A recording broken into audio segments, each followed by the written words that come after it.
2017 में हम आ चुके हैं। 2000 रूस की क्रांति के 100 साल हो जाएंगे अभी। तो 1917 की रूस की क्रांति का क्या महत्व है? रूस की क्रांति के 100 साल को गिनने के नजरिए में थोड़ा बहुत फर्क कर देना पड़ेगा। अब जैसे मिसाल के लिए जितना भी क्रांति भाव था, जो क्रांतिकारी ढांचा था, जिसको रेवोल्यूशनरी स्ट्रक्चर है, वो सब तो 90-91 में बिखर गया। अगर उस नजरिए से देखें अभी तो कोई तकरीबन तकरीबन 25 साल बीत गए। 25 साल बीत गए तो हम देखते हैं कि वो क्रांति पीछे रह गई और उसके बाद रूस का सफर किसी और दिशा में निकल गया। तो हम ये कह सकते हैं कि रूस की क्रांति जो 1917 में आई, वो रूस में 1990-91 तक, यानी कोई 75 सालों तक बड़े अच्छे से आबोताब के साथ बनी रही। लेकिन हम ये देखना ये पड़ेगा कि क्रांति के समय जो विचारधारा थी, उसके बाद क्रांतिकारी स्टेट, यानी जिसको हम सोवियत स्टेट कहते हैं, उसकी विचारधारा में क्या कोई फर्क है। और बढ़ते जब रूस एक तरह से समझ लीजिए कि क्रांतिकारी डिटोरिएशन की तरफ बढ़ा, तो फिर हम ये देखते हैं कि क्रांति के सारे मूल्य बिखरते चले गए। सवाल ये पैदा होता है कि समाज में, रूसी समाज में आखिर ऐसा क्या हुआ, या दूसरे शब्दों में आप कह सकते हैं कि सोवियत समाज में ऐसा क्या हुआ कि उन मूल्यों को, जो क्रांतिकारी मूल्य थे, उससे लोगों का दामन अलग होता चला गया।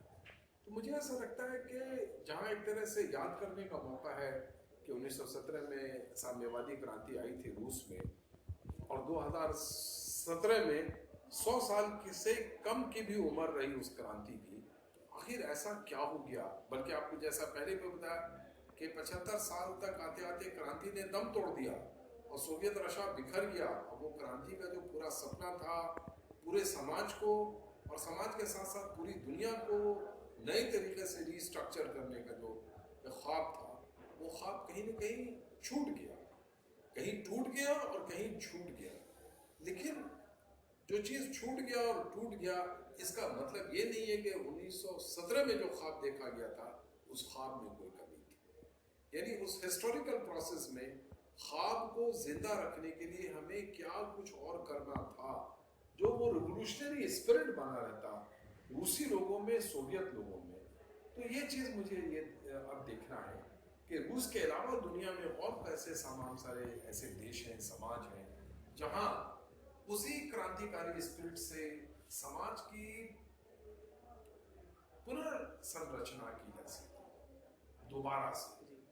तो वो मेरे ख्याल में ज्यादा महत्वपूर्ण है। उसे हम याद करें, श्रद्धांजलि भी दें, लेकिन अगर उससे प्रेरणा लें आगे के दिशा निर्देश के लिए, तो मुझे ऐसा लगता है कि मेरे लिए ये तीसरी वाली बात जो है वो ज्यादा महत्वपूर्ण है। सर, इसमें दुनिया को कैसे प्रभावित किया, राजनीतिक रूप से या वैचारिक रूप से? इसने दोनों रूपों से अगर देखें तो कैसे दुनिया को प्रभावित किया? सबसे पहले तो ये मुमकिन हुआ रूस की क्रांति के संदर्भ में कि गरीब दुखियारे भी सत्ता अपने हाथ में ले सकते हैं। गर्चे इसका नेतृत्व व्लादिमीर लेनिन के हाथ में था, इसका जो सूत्रधार था वहाँ जो बोल्शेविक्स हैं उनके हाथ में है। आने वाले वक्त में CPSU, communist party of Soviet union, उसने अपने हाथ में क्रांति का भार रखा, तमाम सारी चीजों को आगे ले गए। लेकिन सबसे बड़ी बात ये निकल करके सामने आती है कि दबे कुचले लोग भी सत्ता की बागडोर अपने हाथ में ले सकते हैं।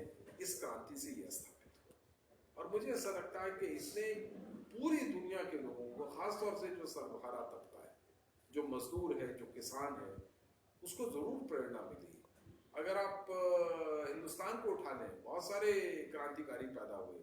चीन को उठा लें, वहाँ सोसाइटी आफ्टर सोसाइटी बनने लगी, जहाँ मार्क्सिस्ट लिटरेचर में उनका इंटरेस्ट हुआ, और मार्क्सिस्ट लिटरेचर को जितना पढ़ते गए वैसे उनके अंदर प्रेरणा जागती गई कि क्या वो चीनी समाज के संदर्भ में भी कुछ ऐसी क्रांतिकारी तब्दीलियां ला सकते हैं। तो मुझे ऐसा लगता है कि इसका प्रभाव तो विश्वव्यापी था, लेकिन इमीडिएट संदर्भ में इसका प्रभाव जो था वो ज्यादा देखने को मिलता है। वैचारिक रूप से वैश्विक लेवल पे किस तरीके से वैचारिक लेवल पर और वैश्विक स्तर पर अगर आप उठा करके देखें तो अभी भी आप ये देखेंगे कि पूरी दुनिया के संदर्भ में मजदूर अभी भी मदद मांग रहा है, मजदूर अभी भी पीड़ित है, प्रताड़ित है, मजदूर अभी भी नेतृत्व अपने हाथ में लेना चाहता है, लेकिन अब उसकी जो ताकत है वो थोड़ा कम हुई है बाजार के मुकाबले। बाजार बहुत शक्तिशाली हो गया है, मीडिया बहुत शक्तिशाली हो गया है। अगर 1917 के मीडिया को उठा करके देखें तो आपको लगेगा कि मीडिया उतना शक्तिशाली नहीं है। अगर आप उस नजरिए से देखें तो मध्यम वर्गीय तबका जिसका पूरी व्यवस्था के अंदर ज्यादा स्टेक बढ़ा हुआ है, वो तमाम सारे लोग पॉसिबली एक संभावना है कि वो क्रांति के समर्थन में नहीं आएंगे। लेकिन उससे अलग हट करके अगर आप उठा करके देखें तो मजदूर तबका तो आज भी पीड़ित है। हिंदुस्तान के संदर्भ में उठा करके देख लीजिए, ट्राइबल तबका आज भी पीड़ित है, दलित तबका आज भी पीड़ित है। ये तमाम सारे लोग परिवर्तन चाह रहे हैं, समाज के अंदर, सरकार के अंदर, तमाम सारी जगहों पर परिवर्तन चाह रहे हैं। ये ढूंढ रहे हैं प्रेरणात्मक आइडियोलॉजी, विचारधारा। तो मुझे ऐसा लगता है कि रूस की क्रांति के समय जो प्रेरणात्मक विचारधारा थी, आज भी उससे वो प्रभावित है। लेकिन कभी भी किसी पुरानी विचारधारा के ऊपर नई क्रांति नहीं आती। नई क्रांति को अब अगर आना है 2017 में, तो उसे अपनी विचारधारा को स्वयं नए तरीके से सुनियोजित करना पड़ेगा और तब उसे प्रेरणा लेकर के फिर आगे बढ़ना पड़ेगा। हम ये समझेंगे कि आज से 100 साल पहले की जो विचारधारा है, workers of the world unite, और जो सरभारा क्रांति है, गर्चे रूस में सरभारा की उतनी बड़ी तादाद भी नहीं थी। चीन में भी अगर आप कह रहे हैं कि सरभारा क्रांति लाएंगे, तो चीन में तो किसानों ने क्रांति लाई। यानी अपने समय और संदर्भ, जिसको टाइम एंड स्पेस कहते हैं, उसके मद्देनजर हम रूस की क्रांति से केवल और केवल प्रेरणा ले सकते हैं। लेकिन हम ये कहें कि बिल्कुल विचारधारा के तौर पर और स्ट्रक्चर के लेवल पर हम वही सब कुछ कर देंगे, तब मुझे ऐसा लगता है कि हम आप सही तरीके से नहीं सोच पाएंगे। समय बहुत बदल गया है, समाज बदल गया है, मूल्य बदल गए हैं, विचारधाराएं बदल गई हैं, और 2017 की जो विचारधारा है वो नए तरीके से के तकाजे रखती है। तो मुझे ऐसा लगता है कि मकसद एक है कि हम समाज में आमूल परिवर्तन लाएंगे, लेकिन उसके तरीके बदलने पड़ेंगे। समाज के अलग अलग तत्वों की पहचान करनी पड़ेगी कि आज क्या वो सरभारा आपके साथ उसी तरह से खड़ा रहने के लिए तैयार है जिस तरह से बोल्शेविक्स के साथ 1917 में मॉस्को और पेट्रोग्राड का वर्कर्स खड़ा रहने के लिए तैयार है। तो ये चीज देखनी पड़ेगी कि हमारा, और साथ साथ सबसे बड़ी भूल मार्क्सवादियों ने ये करी कि किसी भी क्षेत्र विशेष के सांस्कृतिक संदर्भ जो है उसकी तरफ कभी ध्यान ही नहीं दिया। हर जगह की अपनी एक संस्कृति होती है, उस संस्कृति से उसके मूल्य निकलते हैं। फिर एक मिसाल देना चाहता हूं चीन से। माओ ने पहचाना कि चीन में जिस तबके का सबसे ज्यादा जोर है वो किसान है, किसानों की अपनी संस्कृति, और किसानी संस्कृति के अंदर उन्होंने उस मार्क्सवादी विचारधारा को अपने तरीके से फिट करने की कोशिश की, तो कामयाब हुए। उससे पहले जब तक कम्युनिस्ट इंटरनेशनल के लोग उसी पैटर्न पर क्रांति लाना चाहते थे जिस पैटर्न में रूस में आई थी क्रांति, वो कामयाब नहीं हो रहे थे, शहर में बुरी तरह से पिटे जा रहे थे। चांग काई शेक उन्हें लगातार उनका दमन कर रहे थे, शंघाई में और दूसरी जगहों पे, क्यांसी पर और जुम्मों पर। तो हम ये देखते हैं कि संदर्भ, संस्कृति, समय, समाज, ये सब नए पैरामीटर्स पैदा करते हैं, और हमें इन नए पैरामीटर्स को नए तरीके से समझना पड़ेगा, तब जाकर।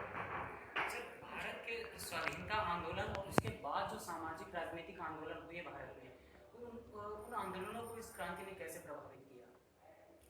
मेरे ख्याल में क्रांति ने जो कुछ भी प्रभावित किया वो हिंदुस्तान की आज़ादी से पहले उनका बहुत जोर था। जिस तरह से कम्युनिस्ट पार्टी बनी, बहुत सारे लोग मार्क्सवादी विचारधारा से समाजवादी आंदोलन के अंदर में भी प्रभावित थे। तब वैसी हालत में हम ये कह सकते हैं कि आज़ादी के बाद दरअसल उनका दम कमजोर हुआ है। हम आज़ादी के बाद बहुत ज़्यादा दम बनता हुआ नहीं दिख रहा है। बहुत आगे चल करके आज़ादी के बाद हम इसका दूसरा रूप नक्सल आंदोलन के तौर पर देखते हैं, जो बुनियादी तौर पर किसानों का आंदोलन है। लेकिन अच्छा, नक्सल का भी जो आंदोलन है वो जिस तरह से प्रभावित है मार्क्सवाद से, बल्कि मार्क्सवाद से ज़्यादा मार्क्सवाद से ज्यादा माओवाद से प्रभावित थे, मार्क्सवाद से ज्यादा माओवाद से प्रभावित थे, लेकिन है उन्होंने, लेकिन वो तब तक कामयाब नहीं होते जब तक उनका अपना विशिष्ट संदर्भ नहीं होता। तो हर किसी को, हर क्रांतिकारी को अपना संदर्भ देखना पड़ेगा, समय देखना पड़ेगा, समाज देखना पड़ेगा, उसके मूल्य, संस्कृति, सारी चीजों को देखना पड़ेगा, तब जाकर के एक रिवोल्यूशनरी फोर्स पैदा कर सकते हैं।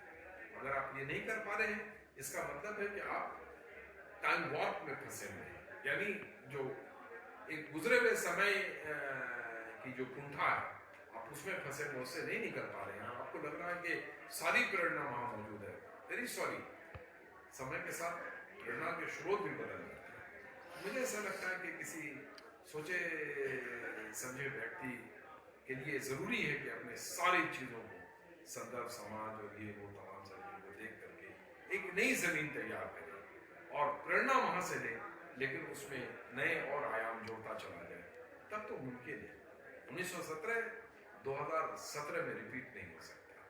उससे प्रेरणा लेकर के नई जमीन, नया समाज, नए तौर तरीके सब तो कर सकते हैं।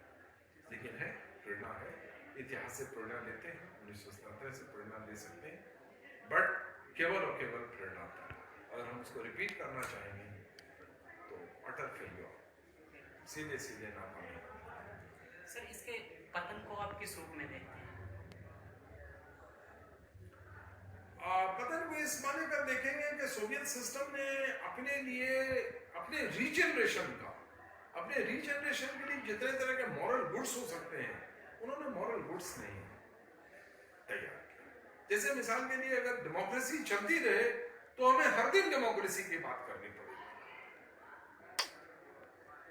लेकिन ऐसा नहीं हो सकता है कि हम 5 साल में एक बार डेमोक्रेसी की बात करें और बाकी 5 सालों तक हर चीज अनडेमोक्रेटिक या एंटी डेमोक्रेटिक करते रहे, तो आप कहीं नहीं पहुंचते। Is an ideology which should be reworked every day. माली अपने क्यारी की सफाई हर दिन करता है, तब जाकर के 4 फूल उसमें खिलते हैं। उसी तरह से सोवियत सिस्टम ने अपने रीजनरेशन का सामान पैदा नहीं किया। नतीजा क्या हुआ कि लोगों की आस्था उससे टूटती चली गई। जिस क्लासलेस सोसाइटी को आप खत्म करना चाहते थे, किया भी, उसी सोवियत समाज के अंदर क्लास सोसाइटी बनती चली गई। जो रूलिंग तबका था वो एक क्लास, एक अलग वर्ग, शासक वर्ग निकल के आया। हमारे जैसा, आप जैसा आदमी शासित वर्ग हो गया। कहां मॉरल गुड्स तो पैदा नहीं हुआ सिस्टम के अंदर से। वो आप कहते रहे, रिटोरिक्स में रहा है भाई, लेकिन रोजमर्रा की जिंदगी में उसका तो कोई असर नहीं दिख रहा। आप महलों में रहने लगे, बड़ी गाड़ियों में घूमने लगे, आपने सिक्योरिटी का वो साधन कर रखा कि जनता और आपके बीच वैसे ही दूरी आ गई। तो कहां से हम क्रांति के लिए कुर्बानी देने की सोचे? कुर्बानी तो तब देता है जब लीडर और आपके बीच का गैप तकरीबन नहीं हो। तो मुझे ऐसा लगता है कि सोवियत सिस्टम के डिक्लाइन के पीछे मॉरल गुड्स को रीजनरेट नहीं कर पाना सिस्टम द्वारा एक बड़ा कारण है। इसके अलावा और भी दूसरे कारण है, अंतर्राष्ट्रीय परिस्थिति है, सारी चीजें पर इतने बड़े पैमाने पर सोवियत सिस्टम में पैसा लगा दिया गया स्टार वार लड़ने के लिए, जो रोनाल्ड रीगन ने चालू किया। नतीजा क्या कि जनता का जो कल्याण का जो सारा साधन हो सकता है वो कहीं और ही डाइवर्ट हो गया, तो चीजें बिगड़ गई। हर चीज को हर दिन आपका परिवार चलता रहे तो आपको परिवार के अंदर हर दिन काम करना पड़ता है, बताना पड़ता है कि आप परिवार के लिए परिवार आए। ऐसा नहीं हो सकता है कि 365 दिन में 300 दिन तो आप परिवार से बाहर रहे, 65 दिन में भी आए और एक गेस्ट अपीयरेंस करें और आपको लगा कि परिवार चलता हो जाए, परिवार बिखर जाएगा। You have to make like lot of input. You have to give lot of input. तब जाकर के वो परिवार चलेगा। महत्वपूर्ण समय देने के लिए आपका भी धन्यवाद।